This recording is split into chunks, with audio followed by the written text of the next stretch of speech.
Namangan shahrida mana qora mavjudi. Xudo xolisa ertalabga ancha qoplab qo'yadi. Shu sovuqqa qaramasdan ishxonamizda ishlagan mavjudi.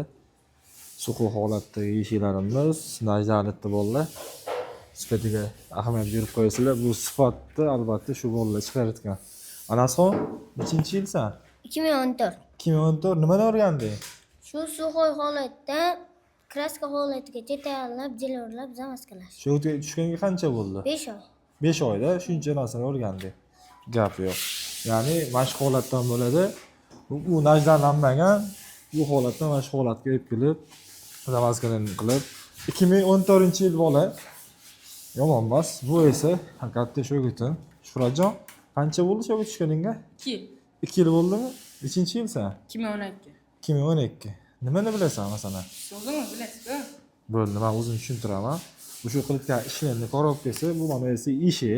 Hop, okalar, buni men noldan shu 2 yil bo'lgan ekan, shuni tayyorlab bitkazasan deb berganman. Ya'ni men plankasini o'zim so'berganman. O'zim so'berib, qolganini ponni, buni to'pkani sepib, zamaskani qilib, kraskaga qaratasan deganman shu shogirdimga. Xudo xolasa ishini ko'rishini mumkin. O'ta idealni chotki holatda chiqardi.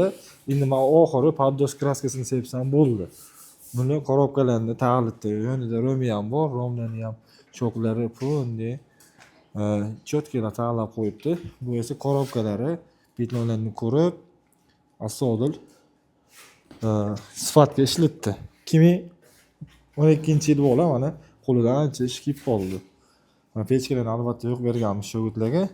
Sovqatmaydi, mana yupqa kiyimda ham ishlaydi. Shu bolalarga bitta like bosib qo'yasizlar.